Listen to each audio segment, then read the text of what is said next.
हम आपको एक मन की बात कहते हैं। वृंदावन में भी एक गुप्त मुक्तिनाथ है। कल हमने महाराज जी से ही कही तो महाराज जी खुद मेरी ओर देखे, बोले कहाँ? मैंने कहा मलुक पीठ में। तो बोले अरे वाह, हाँ सही कह रहे हैं। क्यों? 1.25 लाख से ज्यादा शालिग्राम भगवान वहां विराजमान है।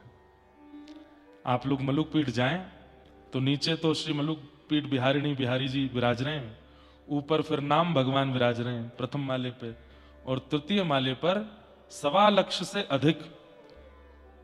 कल हम बता रहे थे ना कथा में कि असुचि स्थान पर एक शालिग्राम जी विराज जाएं तो वो स्थान पवित्र हो जाता है। 12 शालिग्राम विराज जाएं तो 3 कोस तक का स्थान पवित्र हो जाता है। लेकिन 1.25 लाख शालिग्राम विराजमान हो जाएं तो जिस स्थान पर वो विराज रहे हैं उस स्थान का जहां तक परकोटा है, मतलब जैसे वृंदावन है, अब वृंदावन तो पूरा 84 कोस है, तो अब जैसे मान लीजिए 1.25 लाख शालिग्राम यदि बंबई में विराज जाए तो जितना बड़ा बंबई है उस पूरे बंबई क्षेत्र में कहीं कीट पतंग भी यदि मृत्यु को प्राप्त होंगे तो उनको मुक्ति प्राप्त होगी ही होगी। इस 1.25 लाख शालिग्राम भगवान के एक स्थान पर विराजमान होने का प्रभाव है। हमारे वृंदावन में मलुक पीठ में 1.25 लाख से अधिक शालिग्राम विराजमान है, साक्षात मुक्तिनाथ भगवान। और ऐसे ही नहीं कि एक जगह रखे हैं, ऐसा लगेगा ऊपर जाएंगे तो जैसे साक्षात शेषनाग विराज रहे हैं और उन पर श्री मुक्तिनाथ भगवान ऐसे पौड़े हैं, ऐसी सुंदर शेषनाग विराजमान, उनके मध्य में शालिग्राम भगवान। और नित्य सेवा होती है, नित्य तुलसी अर्चन होता है, नित्य चंदन तिलक इत्र आदि की सेवा पूर्ण रूप से वहां होती है। तो हमारे वृंदावन का गुप्त मुक्तिनाथ है मलुक पीठ।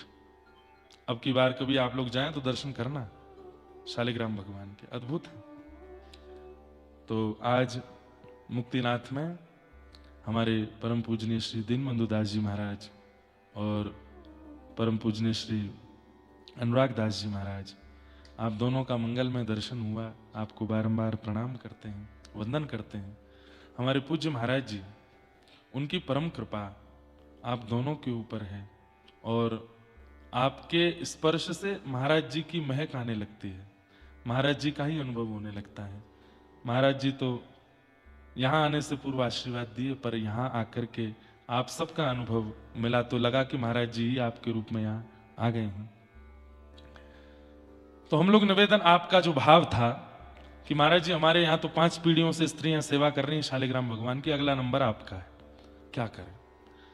तो आज ही हम पढ़ रहे थे सुबह, तो वहां स्पष्ट था कि वज्रपात के समान कष्ट होता है शालिग्राम भगवान को अगर कोई बिना यज्ञोपवीत धारण किए उनका स्पर्श करे। कहीं कहीं करा देते हैं माताओं को भी यज्ञोपवीत धारण, अब उसके पीछे क्या रहस्य है, क्या बात, वो बड़े लोग सब संत जन जाने। पर माताओं को तो और सरल कर दिया ना।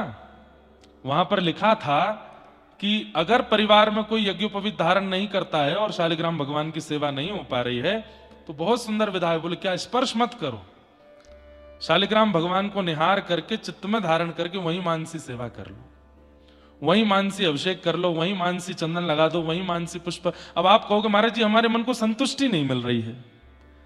देखो भैया, हमारे आचार्यों ने मानसी सेवा को प्रत्यक्ष सेवा से बहुत अधिक बताया। लोग प्रत्यक्ष सेवा तो कर लेते हैं लेकिन मानसी सेवा नहीं बन पाती, क्योंकि मानसी सेवा उसी की बन पाएगी जिसका अंतःकरण बहुत पवित्र होगा। अब प्रत्यक्ष में तो आप लड्डू गोपाल को खूब सजा लो, खूब श्रृंगार कर लो, खूब माला बन, लेकिन कहें कि चलो नेत्र बंद करके अब ध्यान करो, तो नेत्र बंद करके ध्यान करने में तो कुछ पानी पूरी दिख रही है और दुनिया भर के सामग्री दिख रही है, दुनिया भर के विषय वासना व्यसन दिख रहे हैं। मानसी अपवित्र है तो प्रत्यक्ष की सेवा का कोई लाभ नहीं है, लेकिन मानसी पवित्र है तो प्रत्यक्ष सेवा ना भी बने तो भी चलेगा।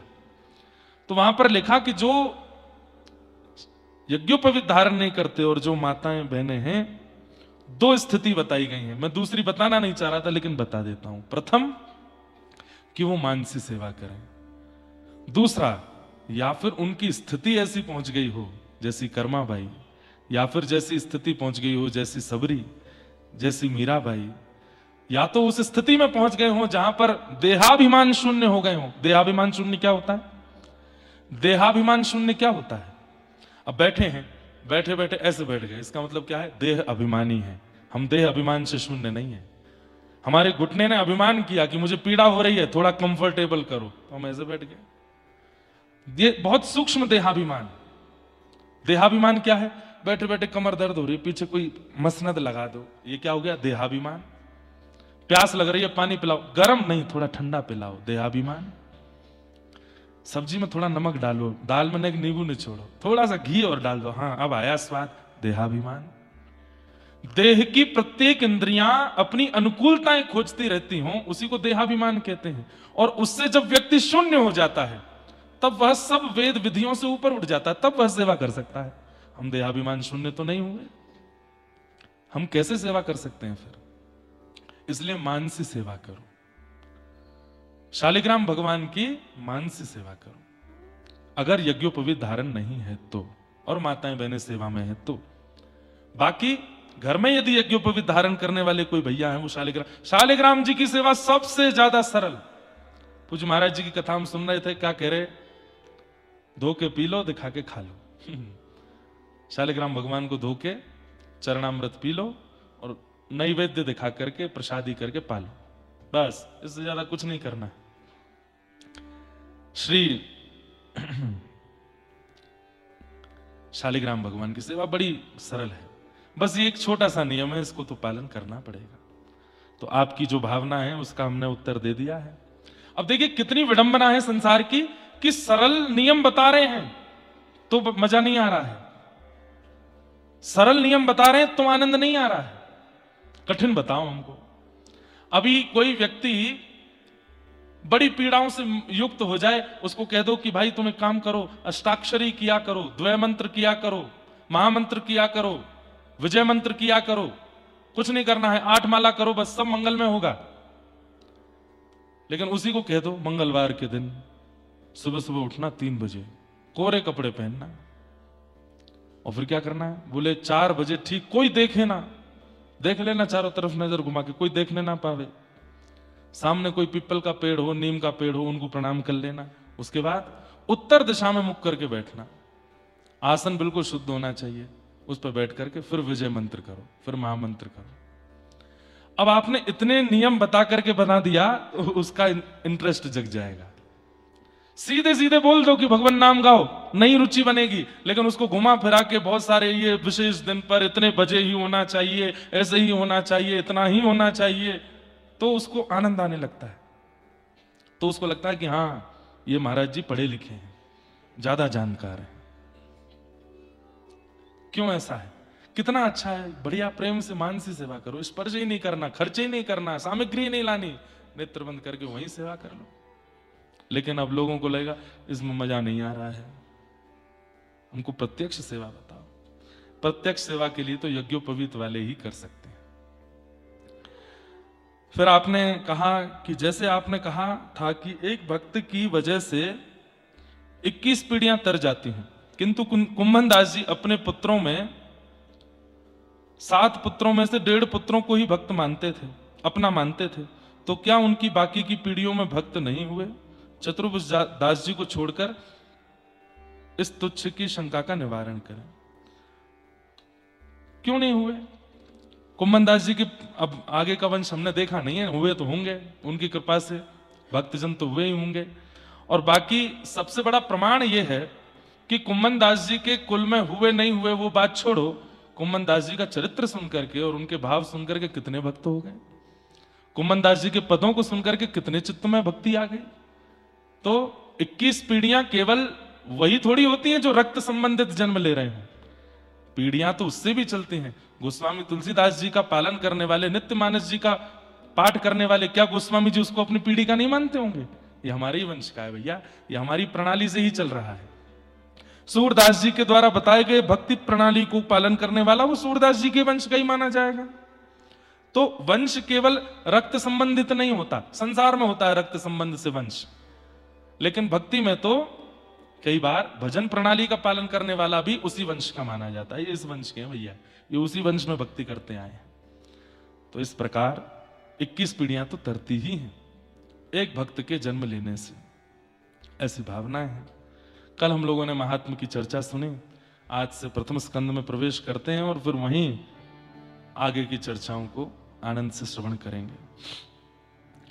जन्माद्यस्य यतोऽन्वयादितरतः चार्थे स्वविज्ञ स्वराट तेने ब्रह्म हृदय आदि कवये मुह्यन्ति यत्सूरय तेजो वारिमृदां यथा विनिमयो यत्र त्रिसर्गो मृषा धाम्ना स्वेन सदा निरस्तकुहकं सत्यं परम धीमहि। भागवत जी का प्रथम श्लोक है, सत्यम परम धीमहि। उस परम सत्य का मैं ध्यान करता हूं। कौन है परम सत्य? बोले जन्माद्यस्य यतोऽन्वयाद् इतरतः, जो जन्म मृत्यु आदि के इन संसर्ग चक्रों से अन्वयाद इतरतः अलग हैं, जो इस संस्कृति में कभी पड़ते नहीं परंतु इस पूरी संस्कृति के जो अधिष्ठाता है। जन्म उन्हीं की सोचने से होता है, मृत्यु उन्हीं के सोचने से होती है, सृष्टि उन्हीं के चिंतन से चलती है, पर इसका उन पर कोई प्रभाव नहीं है। कृष्ण परक अर्थ करते हुए हमारे आचार्य चरण कहते हैं, जन्माद्यस्य यतोऽन्वयाद् इतरतः, जो परमात्मा जन्म लेते ही अन्वयाद् इतरतः कहां चले गए? बोले गोकुल चले गए, अपने माता पिता को छोड़ के यशोदा मैया के पास चले गए। और वहां क्या किए? चार्थे स्वविज्ञ स्वराट, जो सब जानते हैं, अविज्ञ हैं, अनविज्ञ नहीं है। ठाकुर जी को सब पता है, आप किस भावना से आए हो, कहां से आए हो, किस मन से आए हो, किस स्थिति से आए हो, उनको सब पता है। उनको बताने की आवश्यकता नहीं है।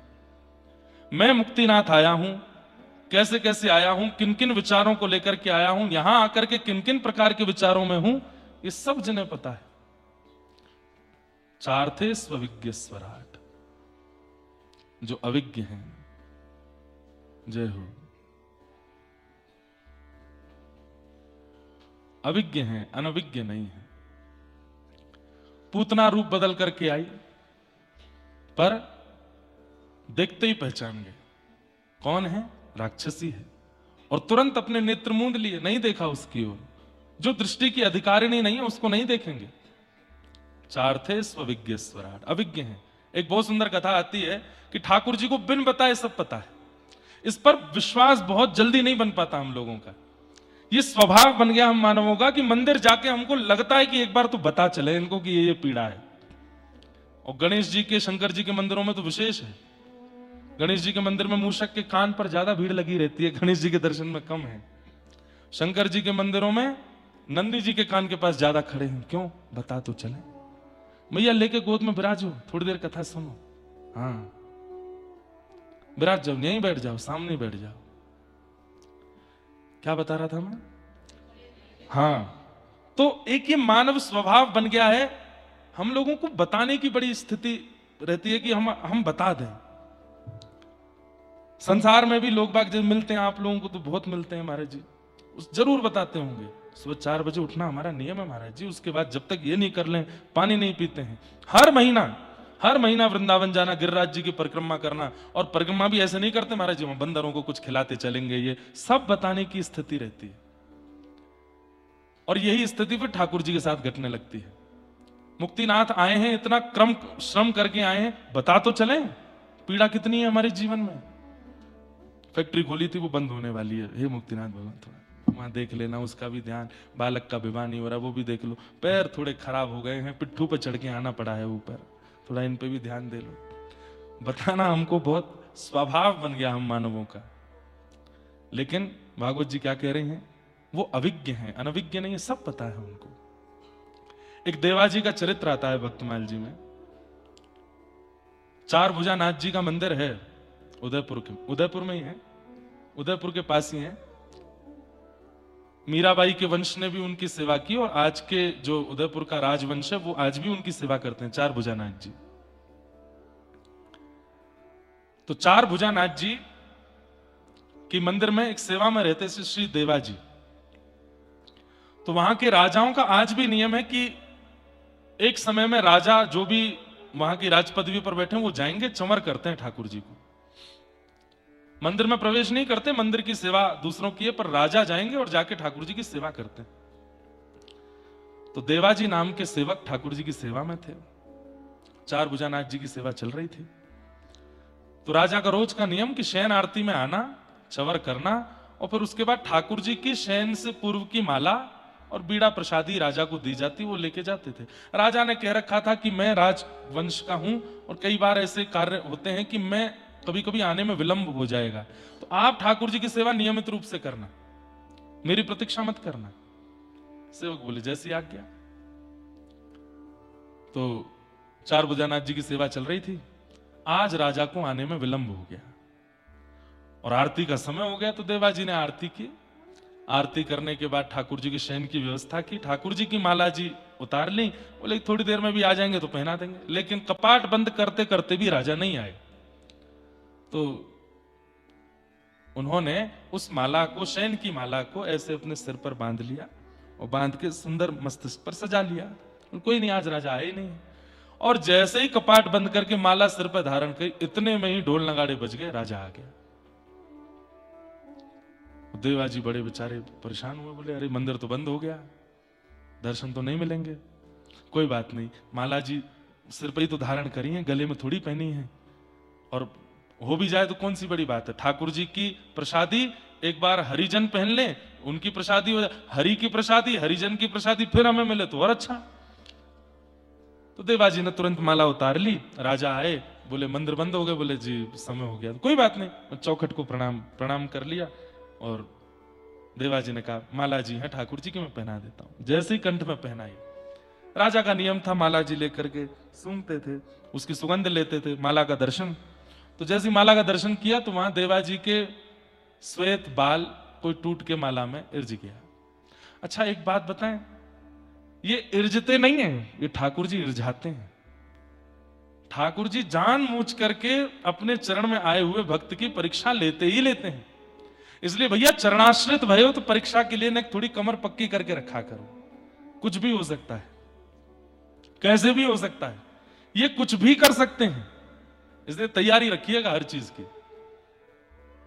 राजा ने जैसी माला देखी तो माला में केश देके तुरंत देवाजी के सिर पर गए, तो सफेद केश थे, बूढ़े बुजुर्ग, वो भी व्यंग में बोले भगवान बूढ़े हो गए हैं क्या, भगवान के बाल पक गए हैं क्या। तो देवाजी के मुख से उन्होंने झूठ नहीं बोला, लेकिन अनायास मुख से निकल गया, हाँ ठाकुर जी बूढ़े हो गए। अच्छा भगवान बूढ़े हो गए, हमारे चार भुजानाथ बूढ़े हो गए। बोला हाँ, कल आता हूं सुबह मंगला में, और मंगला में मुझे ठाकुर जी के केश का दर्शन करना है, देखूं तो सही कितने बूढ़े हो गए भगवान।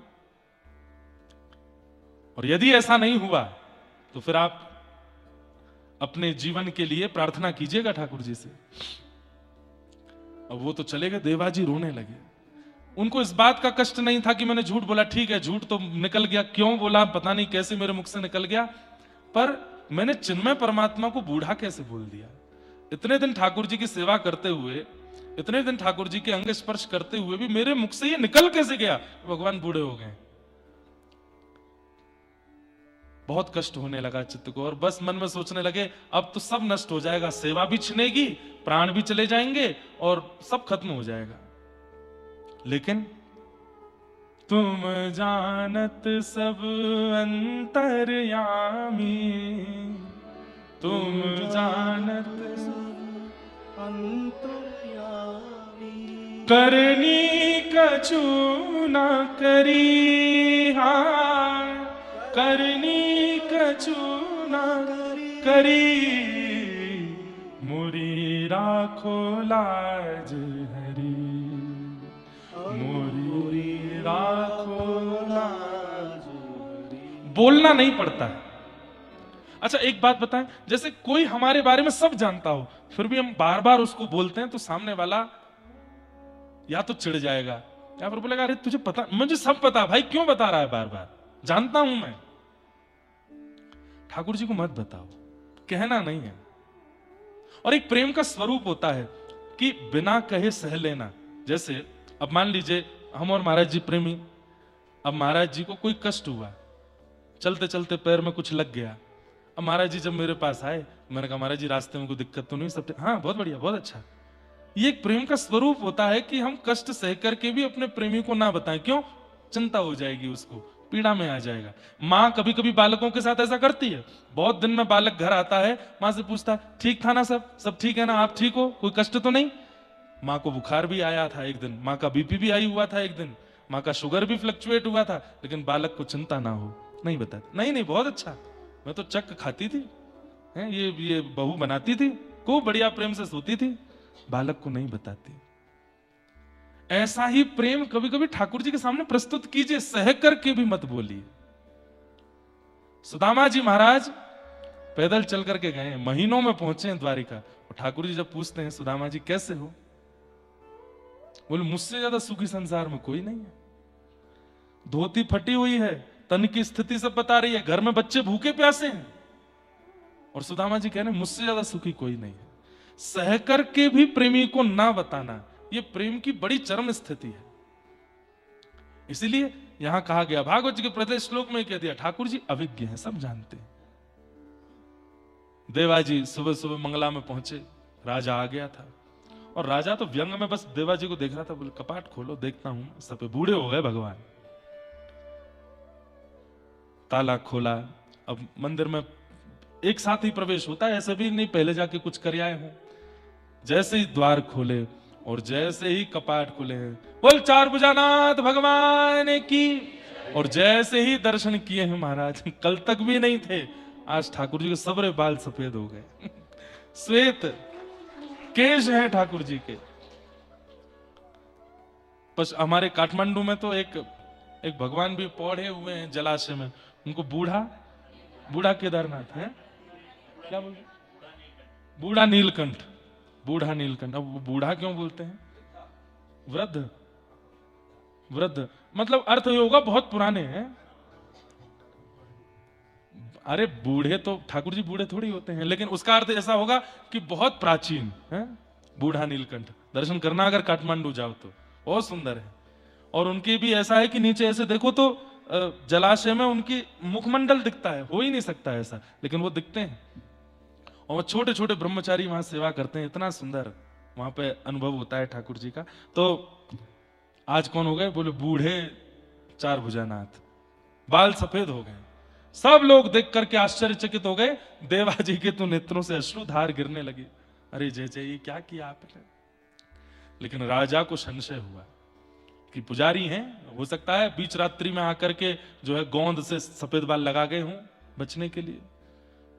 भीतर प्रवेश कर गए गर्भगृह में, और देखने के लिए ठाकुर जी के केश पकड़ करके खींचे, तो कहते हैं जैसे ही खींचे, कमल नयन भगवान जो बिल्कुल मंद मुस्काते हुए खड़े थे चार भुजानाथ जी, तो जैसे केश खींचने पर एक शिष्कारी मुख से निकलती है और भौहें ऐसे हो जाती हैं, और व्यक्ति को जैसे पीड़ा में उसका मुखमंडल हो जाता है, चार भुजानाथ जी के मुख से शिष्कारी निकली, और जैसे केश खींचने पर जो आवाज आती है या जैसा मुखमंडल हो, बिल्कुल वैसा मुखमंडल हो गया।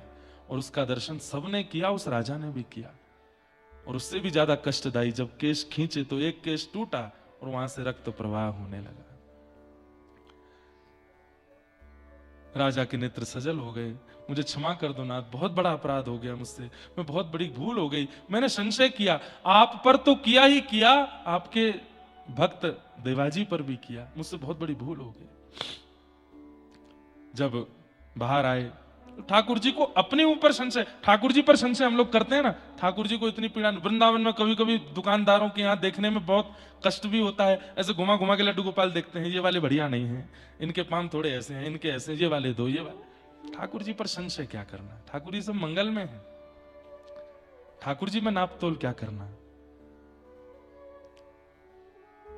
और देवाजी की उस भक्ति पर ठाकुर जी रीझ गए और बिना कहे ही करके दिखा दिया, उनके प्रेम लक्षणा भक्ति को स्वीकार करके दिखा दिया।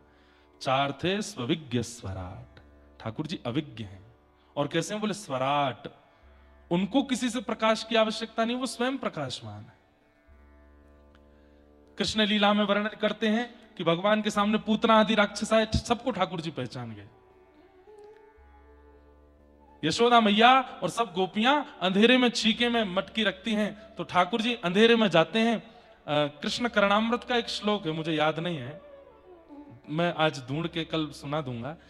वहां पर श्री विल्लु मंगल जी एक बहुत सुंदर वर्णन करते हैं। इस वर्णन को आप केवल अनुभव करो, सुनो मत।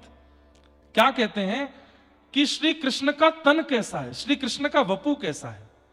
बोले वो जितने अंधेरे में जाते हैं उतने ज्यादा सुंदर लगते हैं, जितने प्रकाश में रहते हैं सुंदर तो तब भी लगते हैं, लेकिन वो जितने सघन कुंज में जाते हैं जहां सूर्य का प्रकाश ना पहुंच रहा हो, असंख्य वृक्ष वल्लरियों के बीच में किशोरी जी जब जब भी श्याम सुंदर से मिलती है नुकुंज में ही मिलती है। क्यों?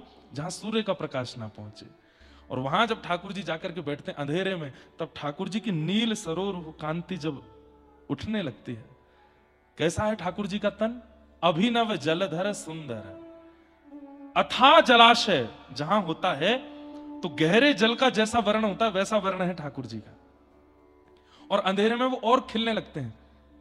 तो किशोरी जी ठाकुर जी को और अंधेरे में ले जाती हैं, और भीतर ले जाती हैं, और जहां पे सूर्य का प्रकाश ना हो वहां ले जाके बैठती हैं।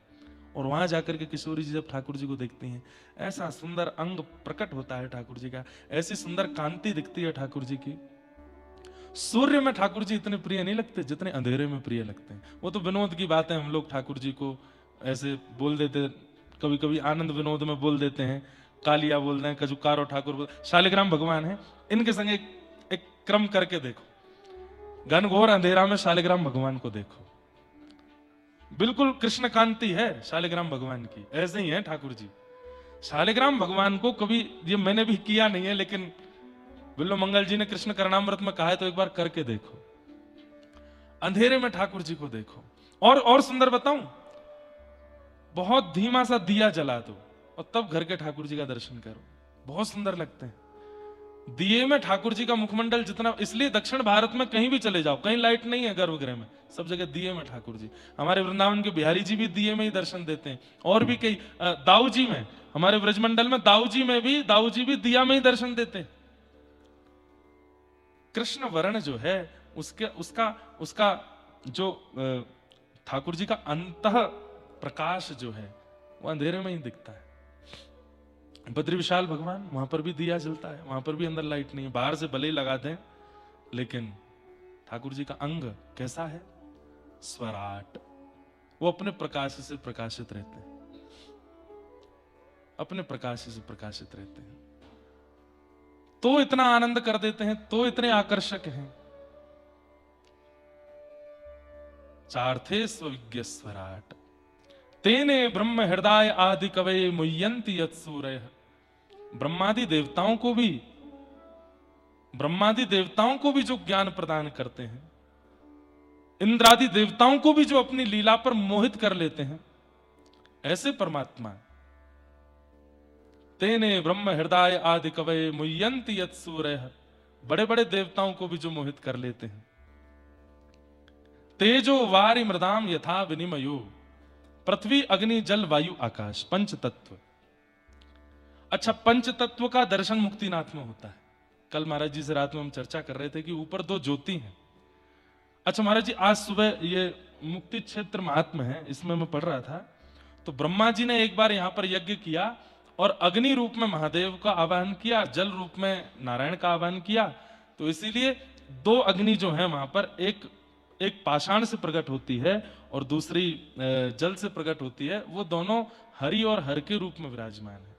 और दूसरा बात यह है कि पंच तत्व हैं हमारे शरीर में, पृथ्वी जल अग्नि वायु आकाश, उन पंच तत्वों का भी समावेश वहां होता है। पंच तत्व मंदिर है वो, जहां पर अग्नि दर्शन होते हैं। ऊपर आप लोग गए कि नहीं? बुद्ध जी की जहां पर स्वरूप है उसके बगल में ही भीतर है, नीचे झुक के देखना पड़ता है, दो अग्नि के स्वरूप दिखाई देते हैं। वहां पंच तत्व है, पृथ्वी जल अग्नि वायु आकाश, सब कुछ है वहां पर। तो उन पांचों का तत्व यहां पर विराजमान है। पंच तत्वों को ठाकुर जी ने पवित्र किया कृष्ण लीला में। कैसे?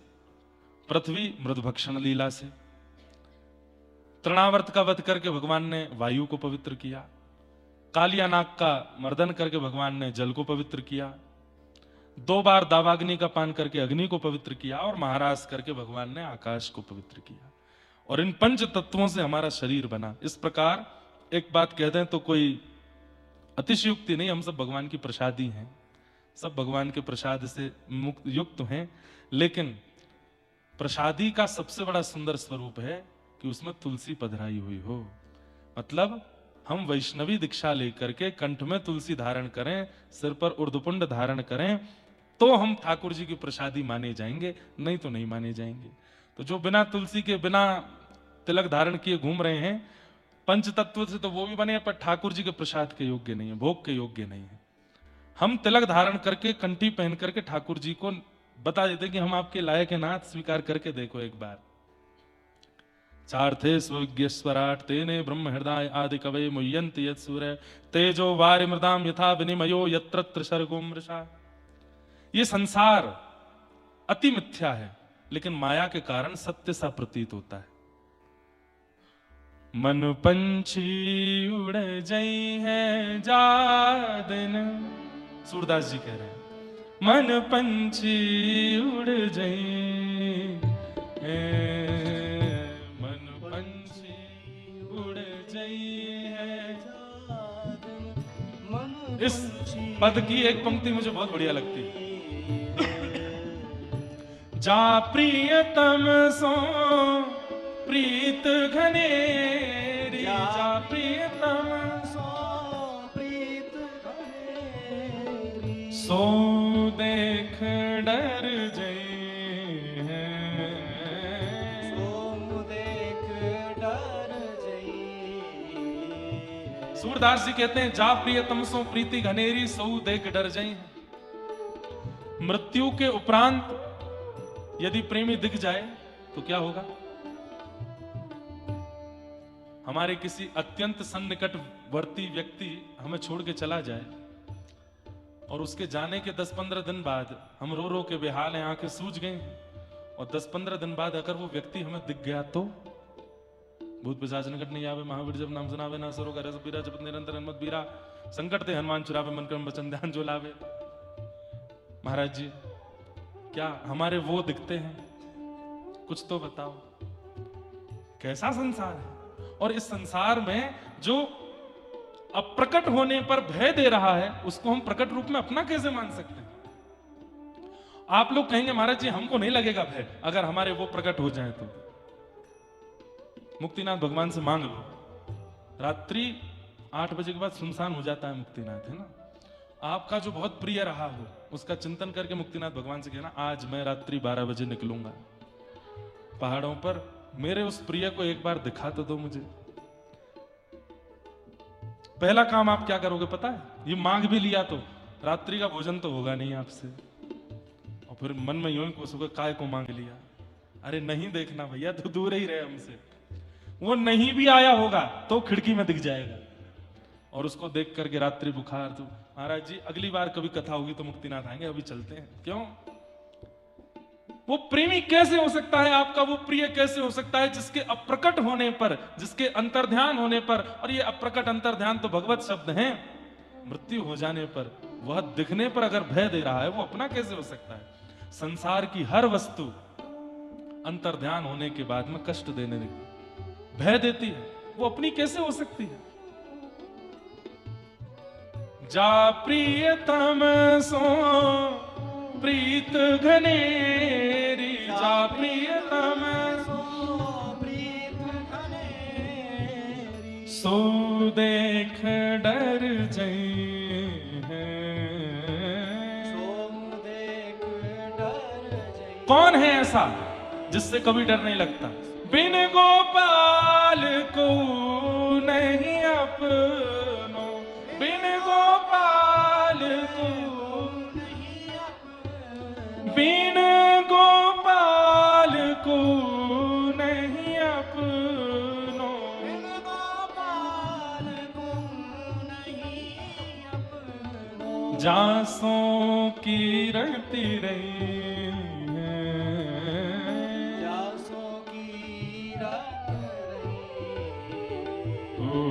मन पंछी उड़ जई है जा दिन, मन पंछी उड़ जई है, मन पंछी उड़ जई है जा दिन, मन पंछी उड़ जई।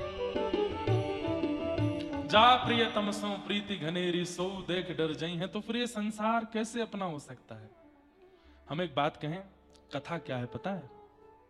संसार में रहने के लिए नाटक सिखाया जाता है, कैसे नाटक करना है, पति को कैसा नाटक करना है, पत्नी को कैसा, बच्चों को कैसा, माता पिता को कैसा, व्यवहार में कैसा, व्यापार में कैसा, ये सब नाटक सिखाए जाते हैं यहाँ पर कि भाई वहां नाटक करो और ठाकुर जी के सामने वास्तविक रहो।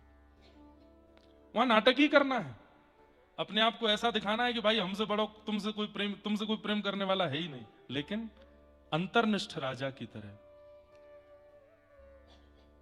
प्रिय तो केवल राघव है, प्रिय तो केवल माधव है, उनसे प्रिय कोई नहीं है। प्रिय तो सबसे ज्यादा वही है।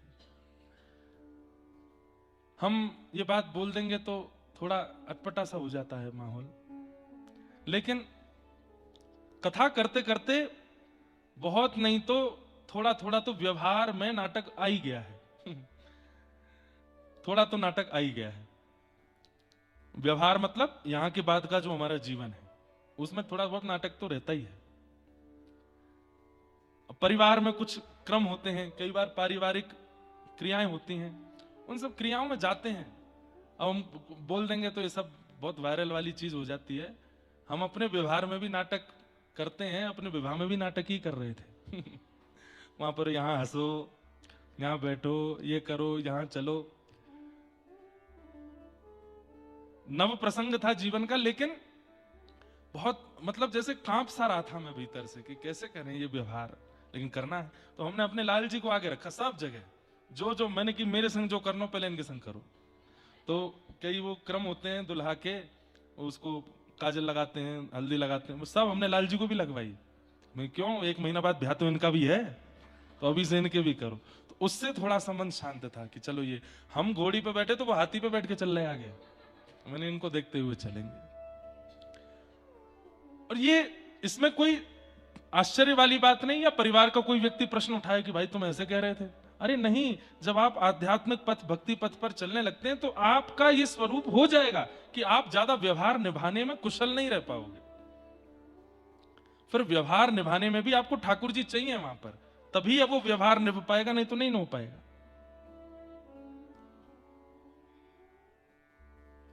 तो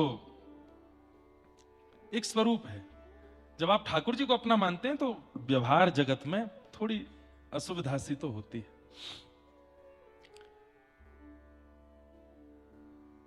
यत्र शर्गो मृषा, ये संसार अमृष है, लेकिन माया के कारण सत्य सा प्रतीत होता है।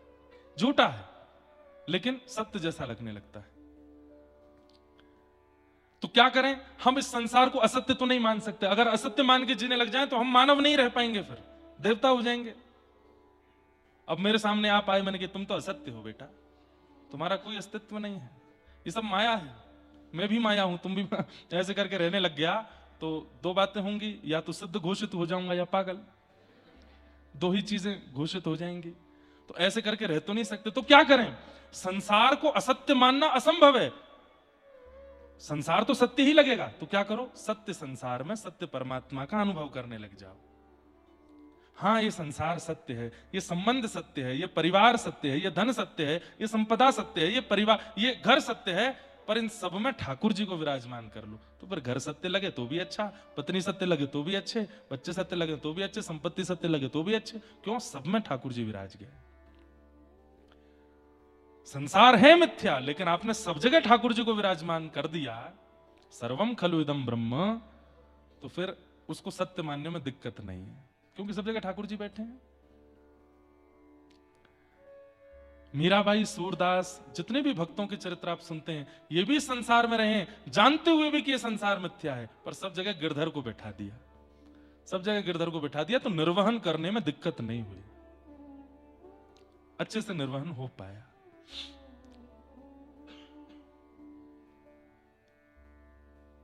धामना स्वेन सदा निरस्तु कुहकम सत्यम परम धीमहि। अपने धाम को प्रस्थान करने से पूर्व भगवान उद्धव जी को ज्ञान उपदेश करते हैं। ऐसे परम सत्य परमात्मा श्री कृष्ण को हम बारंबार प्रणाम करते हैं। सत्यम परम धीमहि। हमको पता थी महाराज जी एक श्लोक की व्याख्या सुन के जाएंगे, तो मैं और देर तक खींच रहा था कि नेक और बैठ जाए। ने ये माला है महाराज जी यहाँ की, लेकिन थोड़ी देर बाद उतार दी तो सिर में दर्द हो जाए।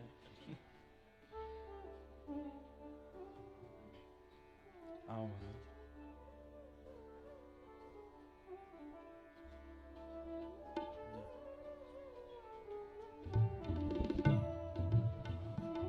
नीचे से वहां जाके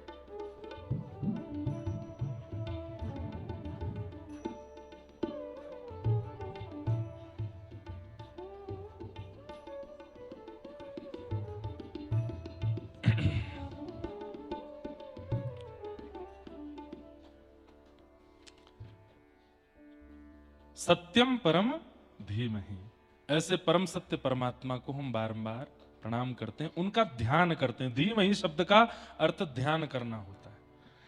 इसलिए मैं बार बार प्रकाश डाल रहा हूं इस बात पर कि कीर्तन वृंदावन में कर लेना, नाम जप वृंदावन में उछल उछल के खूब कीर्तन कर लीजिए, भजन कर लीजिए, ध्यान यहां करो, यहां ध्यान कीजिए। कथा हो जाने के बाद अगर ये हॉल भी बढ़िया लगे तो यहीं पीछे बैठ के थोड़ी देर ध्यान कर लो। और एक और बात, अगर आप वहां ध्यान करते हैं और ध्यान में कुछ ऐसा आता है जो नहीं आना चाहिए, तो वहां ध्यान रोक देना चाहिए।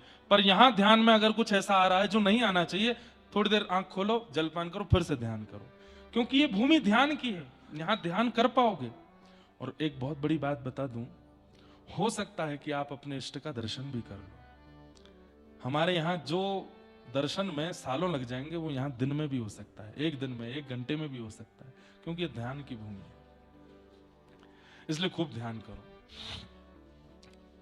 सत्यम परम धीमहि, ऐसे परम सत्य परमात्मा का मैं ध्यान करता हूं कि धर्म प्रोजत कई तवोत्र परमो निर्मत्सराणाम सताम। हमको पता है ऐसी जगह कथा होती है ना, बहुत आनंद आता है, स्वतंत्र होकर बोलने का मन होता है, और स्वतंत्र होकर के भी एक एक विषय पर खूब प्रकाश डाल करके धीमे धीमे, कोई ऐसा नहीं जो मन में आ जाए। और ये तो मैंने स्वरूप रखा ही है कि मैं सोच के नहीं आता, व्यासपीठ पे आके जो मन में आता है वो बोलने लगते हैं, और समर्पित भाव से कि हे भागवत जी आप बुलवाओ, आप उत्तर दिलवाओ, जो दिलवाओगे वो उचित होगा। तो सोच तो रहा था विष्णु सहस्त्र नाम पर कुछ कहेंगे, या फिर नारायण कवच पर कुछ कहें, या कुछ कहें, पर सुबह आया मन में कि स्वच्छंद तुम तो जो मन में आए कहते रहो, भागवत जी के भीतर ही रमण करते रहो, ये आंगन तुम्हारा है भागवत जी का, यहीं खेलो। कभी बैट हाथ पड़ जाए तो बॉल से खेलो, कभी बड़ी बॉल आ जाए तो फुटबॉल खेल लो, कैरम बोर्ड आ जाए तो स्ट्राइक मार दो, खूब बढ़िया सब करना है। तो भागवत जी में ही घूमते रहेंगे हम अगले 7 दिन तक। विशेष कुछ मन में आ गया तो वो शुरू कर देंगे, ऐसा कुछ नियमित नहीं रखेंगे कि यही बोलना है।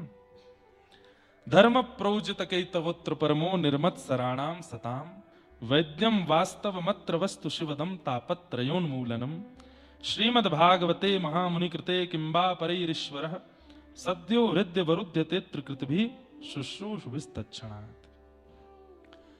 श्रीमद् भागवत का विषय क्या है? हमारे चित्त में परम धर्म का उद्दीपन होना। एक बात सुनिएगा, धर्म और परम धर्म की मैंने बहुत व्याख्याएं की हैं कथाओं में। धर्म किसे कहते हैं? जहां देह प्रधान क्रिया हो वो धर्म, और जहां आत्म प्रधान क्रिया हो वो परम धर्म। आप परिक्रमा लगा रहे हो कैसे? पैरों से, वो धर्म है। आप दंडवत कर रहे हो शरीर से, वो धर्म है। लेकिन आप नेत्र बंद करके वही सब क्रिया चित्त में कर रहे हो, ये परम धर्म है। और सबसे बड़ी बात, कथा सुन रहे हो, यहां पर देह की कोई क्रिया नहीं है, केवल आप बैठ करके श्रवण करके आत्मा का पोषण कर रहे हो, ये सबसे बड़ा परम धर्म है, कथा सुनना। लेकिन परम धर्म का अगर एक और पर्यायवाची कहा जाए तो उसको कहेंगे वैष्णव। वैष्णव जो होते हैं, मतलब भगवत प्राप्ति करने की इच्छा जिनकी हो, या भगवत प्राप्त जो हो चुके हैं, उनको वैष्णव कहते हैं। उन वैष्णवों के कुछ लक्षण हैं, उन लक्षणों से युक्त वैष्णवों को ही परम धर्म कहते हैं। कौन कौन से लक्षण हैं? ध्यान पूर्वक सुनिएगा। परम वैष्णवों के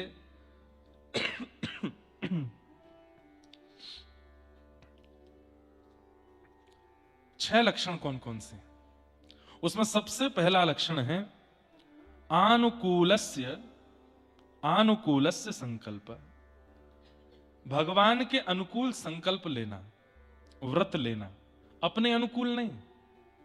जैसे अपने अनुकूल का क्या अर्थ होता है कि मेरे घर में सुख शांति समृद्धि हो, इसलिए मैं यज्ञ करूंगा, इसलिए मैं तप करूंगा, इसलिए मैं भजन करूंगा, इसलिए मैं कथा कराऊंगा, इसलिए मैं अनुष्ठान कराऊंगा, ये अपनी अनुकूलता से।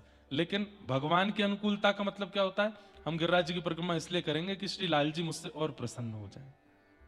हम वृंदावन इसलिए जाएंगे कि श्री जी मुझसे और प्रेम करने लगे।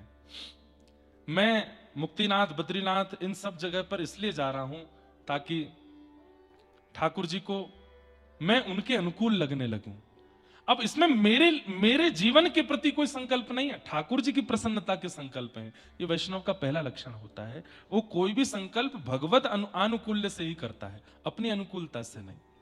इसका एक अर्थ और किया जाता है कि जो वेद विदित बातों को ही मानता हो, वेद रहित क्रियाएं ना करता हो, जो वेद अनुशासन बताते हैं, शास्त्र अनुशासन बताते हैं, उन्हीं अनुशासनों के अनुकूल चलता हो, यह वैष्णव का प्रथम लक्षण है। मन माने ढंग से नहीं, मनमानी क्रिया नहीं। इसमें एक अर्थ और आ जाता है कि अब वेद तो हम पढ़ नहीं सकते, शास्त्र तो हम पढ़ नहीं सकते, तो फिर हम एक आचार्य को फॉलो करते हैं और उन आचार्य की वाणी, उसी को हम वेद वाणी, उसी को हम शास्त्र वाणी मानते हैं, वो जैसा कहते हैं हम वैसा करते हैं। ये प्रथम लक्षण है वैष्णव का। एक बात बोलूं, बहुत समय से मैंने ये बात बताई नहीं। हम कथा करने के पीछे उद्देश्य क्या रखते हैं पता है आपको? कि हमको अपने जीवन की समस्त कथाओं का फल चाहिए कि हमें वैकुंठ में कथा करनी है, कि जब यहां से वैकुंठ जाएं तो वहां कथा सुनानी है ठाकुर जी को। समस्त कथाओं का फल हमको यही चाहिए कि सामने हमारे ठाकुर जी बैठे हो श्रोता बन के और हम उनको कथा सुनाएं।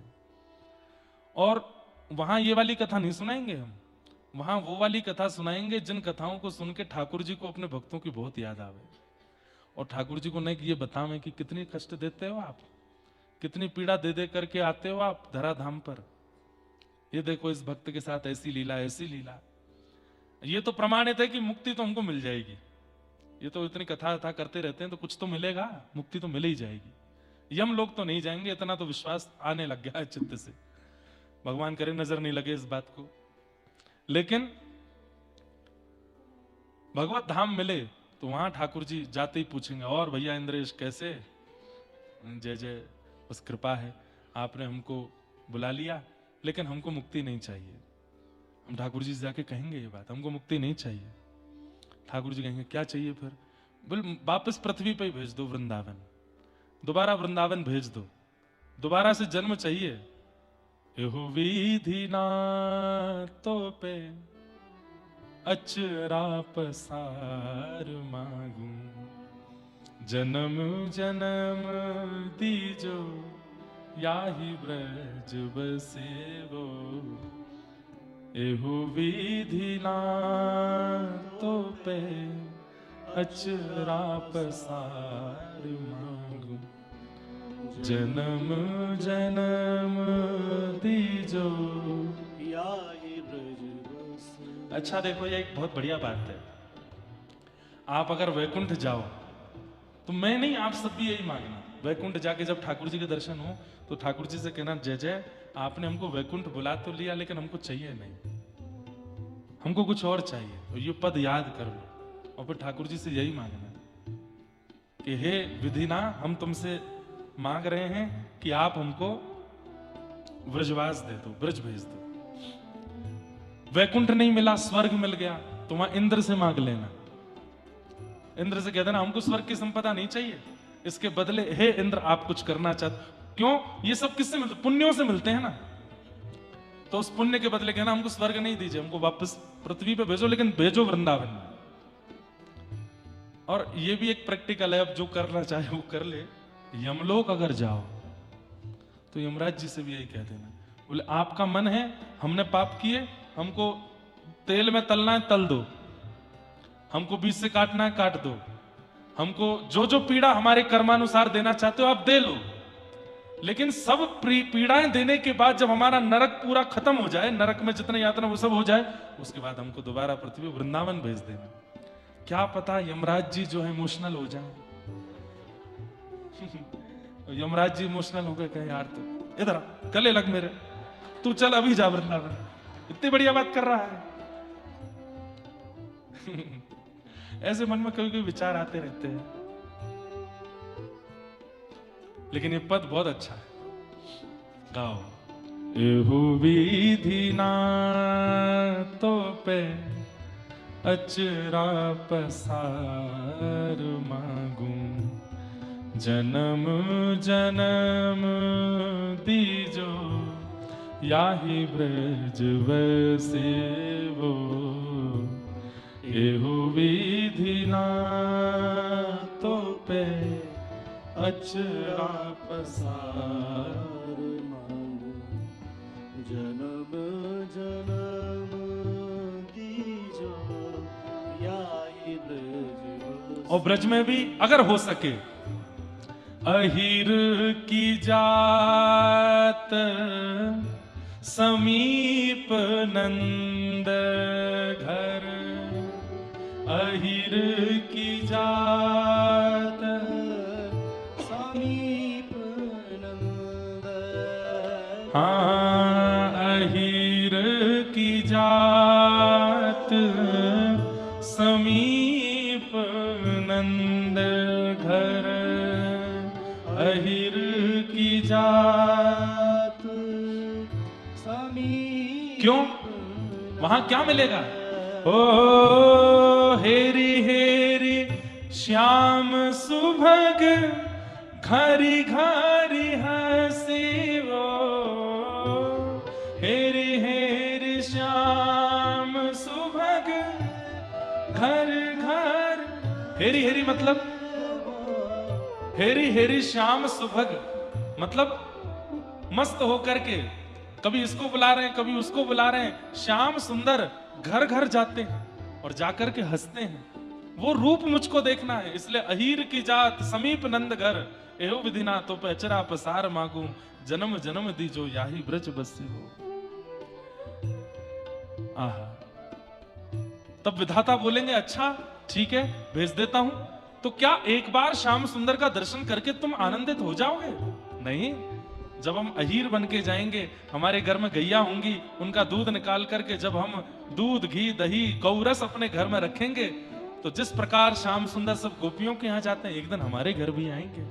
और दधी के दान में से व्रज की बीथिन, दधी के दान में से ब्रज की बीथिन, झक झोरन अंग अंग को परसी वो, झक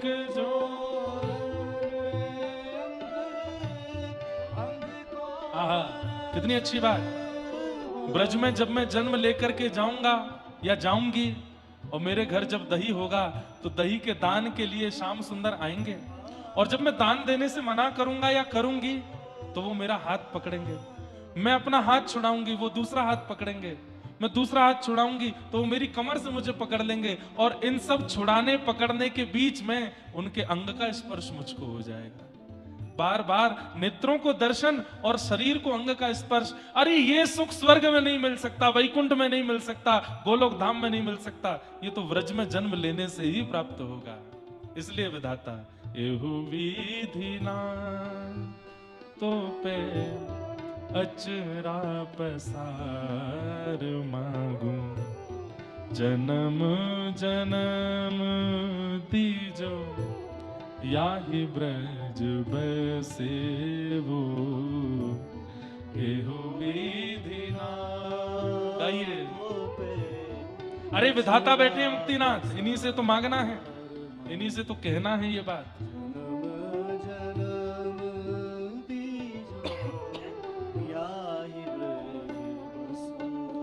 ओ चीत स्वामी गिरधरन श्री विठ्ठल, चीत स्वामी गिरधरन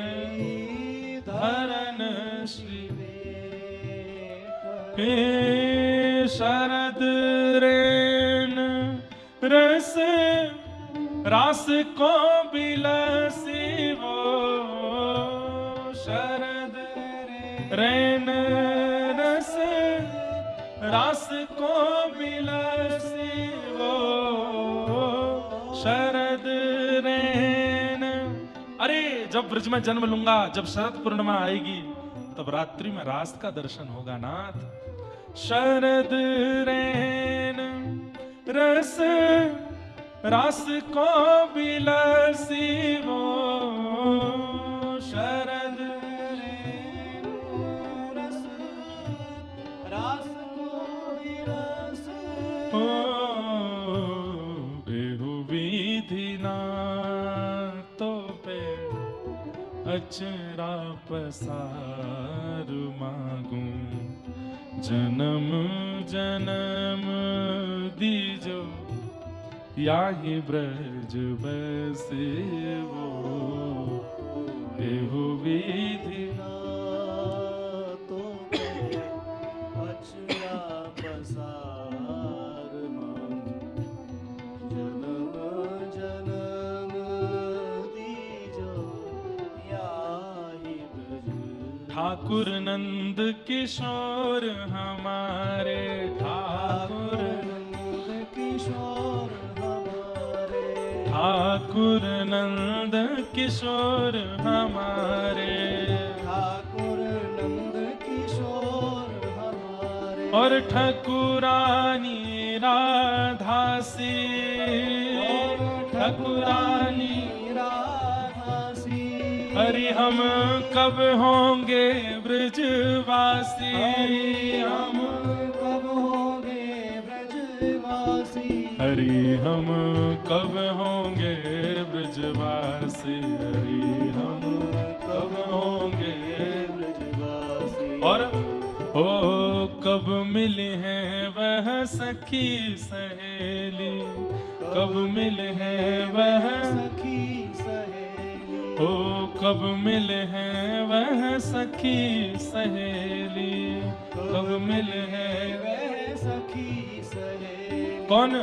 हरिवंशी हरिदासी हो, हरिवंशी हरिदासी। हरि हम कब होंगे ब्रजवासी, हम कब होंगे ब्रजवासी। हरि हम कब होंगे ब्रजवासी, हम कब होंगे ब्रजवासी। हरि हम कब होंगे ब्रजवासी, हरि हम कब होंगे ब्रजवासी।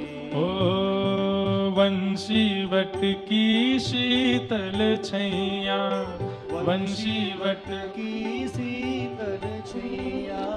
वंशी वट की शीतल छैया, वंशी वट की शीतल छैया। और सुभग नदी